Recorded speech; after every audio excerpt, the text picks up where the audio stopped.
I বান্দির বাচ্চা, এইবারই পাত্রীটা যে দেখলাম, পাত্রীটা কি খুব খারাপ আছিল, একটা চোখ আর একটা হাত তো বেহা আছিল। হ্যাঁ, অতই খারাপ। পাত্রী পছন্দ না তোর।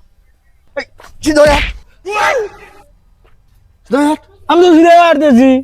সামনে একটা বাড়ি আছে, এটা তোর জীবনের লাশ পাত্রী। সিধয়া পাত্রী দেখতে দেখে আমার বিড়ার আধানি বেঁচে শেষ দিলাম। তোর পাত্রী পছন্দ না, এটাই তোর জীবনের শেষ পাত্রী সামনের বাড়িতে। আব্বা, আমার মনে যা কয় তোমার মনে কি তাই কয়? হরে বেড়া তাই তো কইতেছি। আমার মনে মাথায় কিন্তু একটা কুনাইছে বুদ্ধি আইছে। আমার পাত্রী দেখতে তো মেলা টাকা খরচা করলে এই ছাগলটা চুরি করে নিয়ে যায়।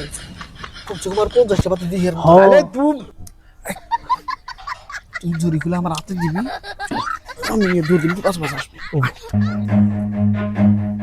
খুলে আগে দা দে দে আগে দা এসে করে আই দে। ও ঘটনা হয়েছে যে আমার ছাগলটা না ভাই খন্দ হয়েছে। এই কোন জায়গায় পাড়া ছাগল পাইলাম না, দেখাই যে আপনার বাড়িতে দেখলাম যে নিবেন নিগা চাইতেছি। বেড়া তুমি পাড়ি ছাগল আর পাড়া ছাগল ছিল না, এটা তো না আমার পাড়ি ছাগল। এই বেড়া তুই বন্ডামে সুদানের জায়গা পাস না, এনে চুরি করার ধান্দা।